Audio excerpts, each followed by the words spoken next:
faire avec une chambre, un lit avec un oreiller qui...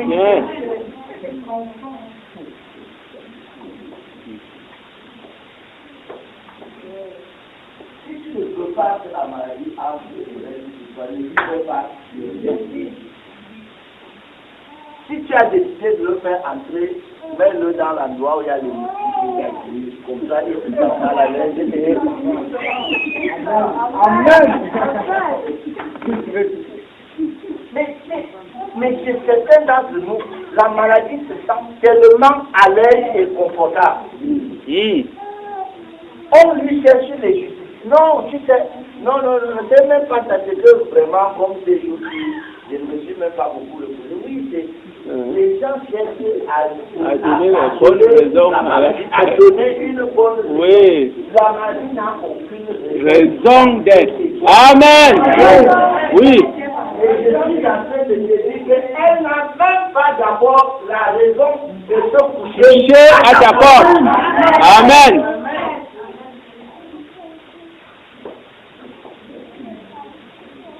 Quand on dit que tes portes seront toujours ouvertes, mais il y a des gens, leurs portes sont toujours ouvertes. Toujours. N'importe quelle épidémie qui passe, ça ne les traverse pas. Oui. On dit que c'est la période de la grippe. On dit que c'est la rougeole. On dit que c'est tout ce qui passe. Parce que leurs portes sont ouvertes pour mais cette année, les portes seront fermées pour les ennemis. Amen. Amen. C'est-à-dire, elles ne seront même pas, c'est-à-dire, elles n'ont pas besoin. Et voilà pourquoi cette pierre doit être mise. Parce qu'en fait, la même porte que Dieu utilise, la même porte que l'ennemi utilise. Si les portes doivent rester ouvertes, quelque chose doit être fait d'abord. Donc les ennemis doivent être dégagés de la porte. Amen. Et j'ai bien lu dans la Bible que dans la Nouvelle Genèse, chaque porte avait un angle. Et je ne comprenais pas pourquoi auparavant. Parce que les portes là doivent rester toujours. Donc à chaque porte il y a un angle. Qu'est-ce que l'angle a fait voir? Dégager les ennemis à la porte. De ma porte. Oui. Amen. Il n'y a pas un lit là pour se coucher. Comment? Imagine que tu as remplacé Jésus par pauvreté. La pauvreté te couche à ta porte.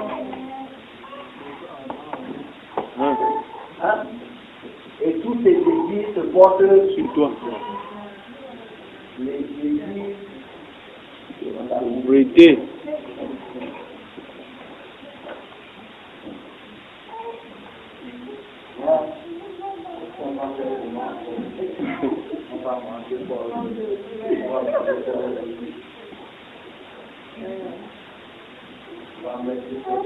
Mais c'est pas comme chez les femmes.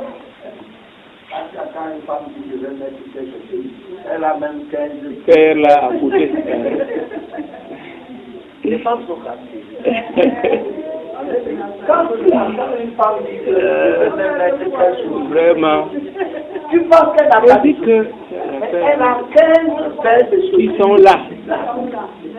En bon état. Ce n'est pas que c'est gâté. Ce n'est pas que c'est gâté, mais elle n'a pas dit. Vraiment. Vous la vraiment. Quand tu n'as pas encore une femme, tu ne peux pas comprendre. Ouais, on nous a invités. C'est dit, ma femme, on nous invite à un mariage de la cité.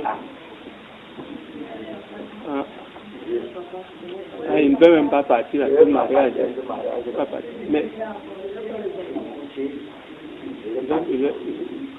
n'as pas quoi. C'est là que tu as gardé, non.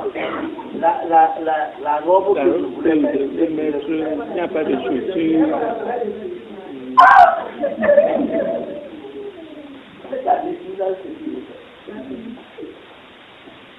c'était un sac au bout.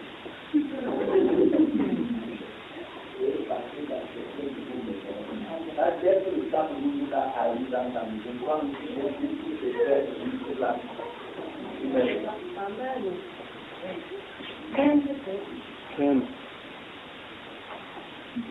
Mais si là, vous en avez combien? Non, peut-être que c'est rare, c'est pas.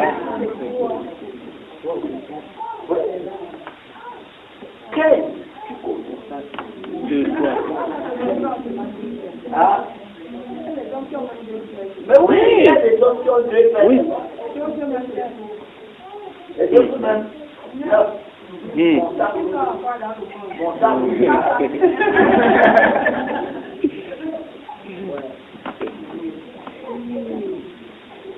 Alléluia. Amen. À ta porte. Le péché se couche à ta porte. La maladie se couche à ta porte. La pauvreté Se couche à ta porte. Tu peux faire une longue liste. Tu dois essayer de dégager ta porte. Amen. Voyez-vous, Dieu était très sage. Quand il voulait faire sortir les enfants d'Israël, qu'est-ce qu'il a fait? Il a choisi leur porte. Il a mis le sang sur leur porte.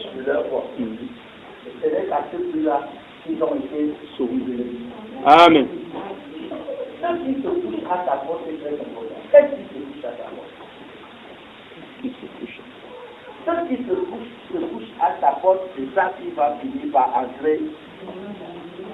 Amen. Ou qui est même déjà entré, il est tellement bien là. Si tu te lèves le matin, si tu veux te faire coucher à ta porte, tu viens, tu chasses. Oula.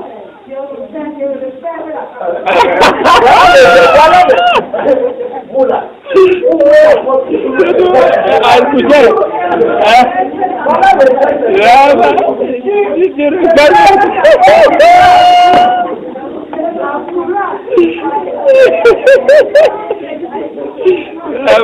Et tu appelles la police ou bien? Vraiment, ça c'est très grave. C'est très grave. Le matin à ta porte, là, tu trouves un cadavre.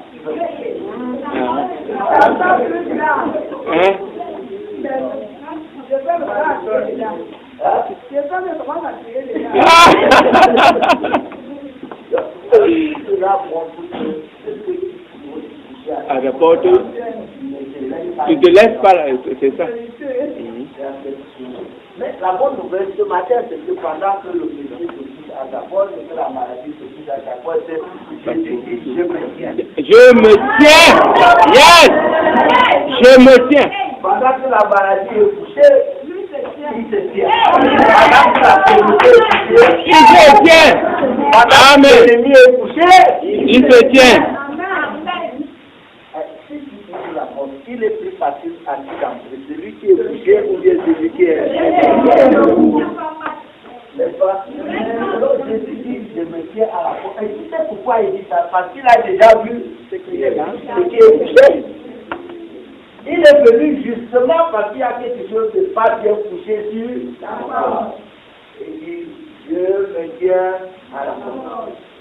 Si tu m'ouvres la porte, je m'occuperai de ce qui est là. Cette année, Jésus est entré dans ta vie. Tu dois ouvrir la porte. Tu t'occuperas de chaque détail des ennemis couchés. Il a reçu la promesse qu'il écrasera la tête. Je n'ai même pas voulu aller dedans. C'est-à-dire, si tu ouvres ta porte ce matin, si tu ne sais pas coucher là, tu ne peux pas. C'est sûr.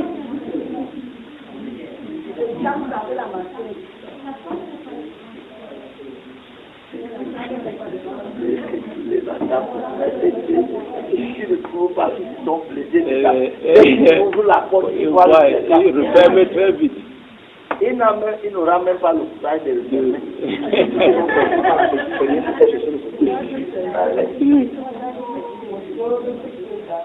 Donc,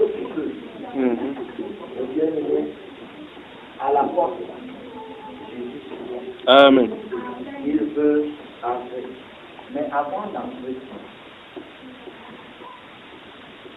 sa porte est tellement importante. Vous savez, en réalité, Naaman, pas Naaman, Aman était un sorcier.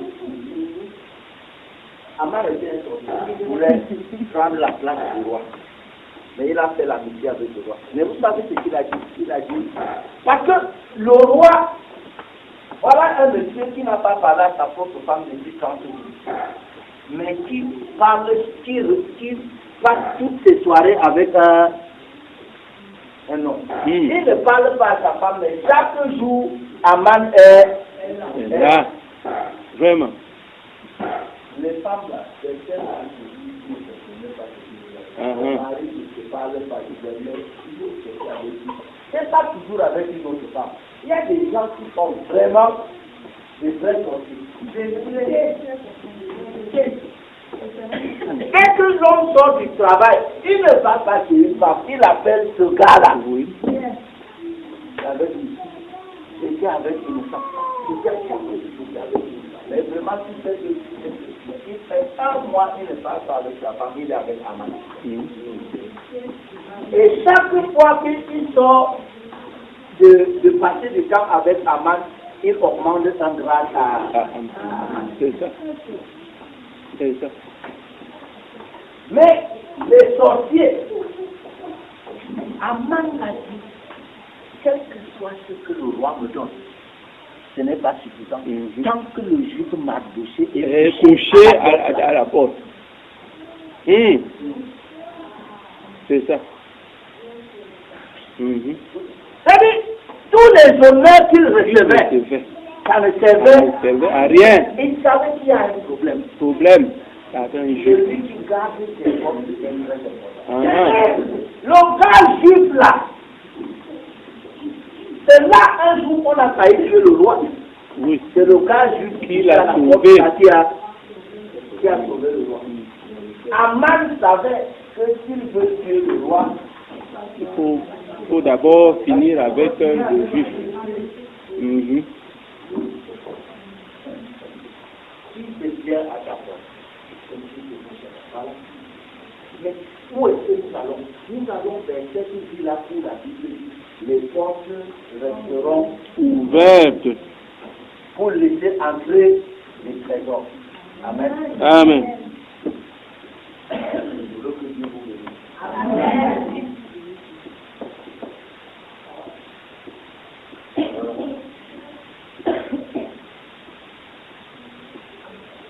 Je ne partirai pas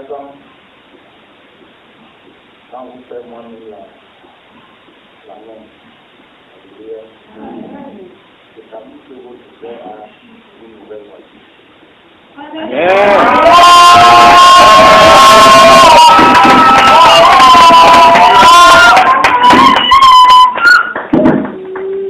C'est de ça dont moi je parle. Je parle de là où je dis la main.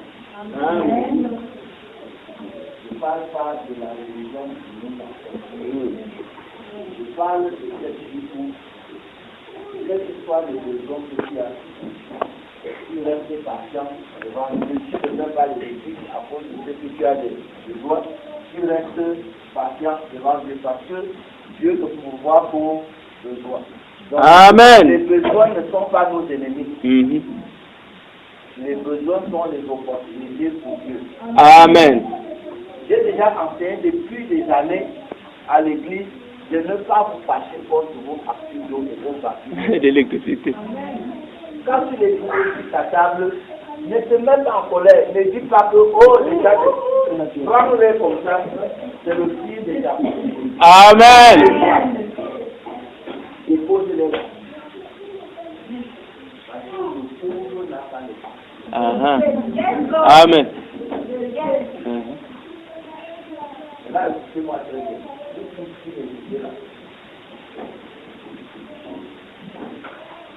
Quel que soit là où tu habites, mets dans ton projet qu'il te faut ton propre compteur d'eau et ton propre compteur d'électricité. Amen. Je ne veux pas savoir combien tu gagnes ou bien combien tu... Mets ça dans ton projet parce que quand tu verras souvent tes factures d'eau et d'électricité, tu dis les pauvres n'ont pas de facture. Amen. Ne me dis pas que je vais payer avec quoi. Les pauvres n'ont pas de facture. Tu n'attendras jamais un pauvre dire que vraiment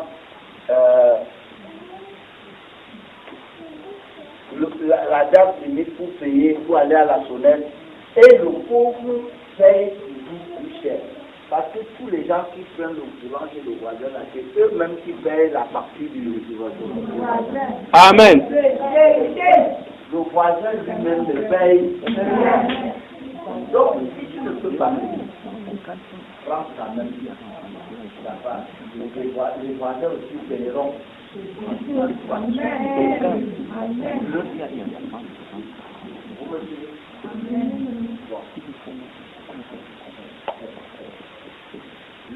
La pauvreté, le pauvre paye toujours plus cher. C'est seulement qu'on nous a tombé. Le pauvre paye toujours plus cher. C'est que le Chinois te vend sa chaussure à 3 000. Et tu dis, je ne peux pas acheter moi une chaussure. Avant que tu le saches, tu as déjà payé 10 paires de 3 000 en un an. C'est ça. Que si tu avais payé une bonne paire de chaussures, le pauvre paye toujours plus cher. Parfois, il ne réalise pas. Il ne croit pas à Moi, j'avais acheté quand les Chinois commençaient à payer, acheter une paire de chaussures. Que plus jamais. Tu vas payer une seule paire. Et le crédit. Maintenant, tu dis que le téléphone, pour le téléphone, c'est grave. Même à 5 000 maintenant, là, il y a un téléphone. 2 000.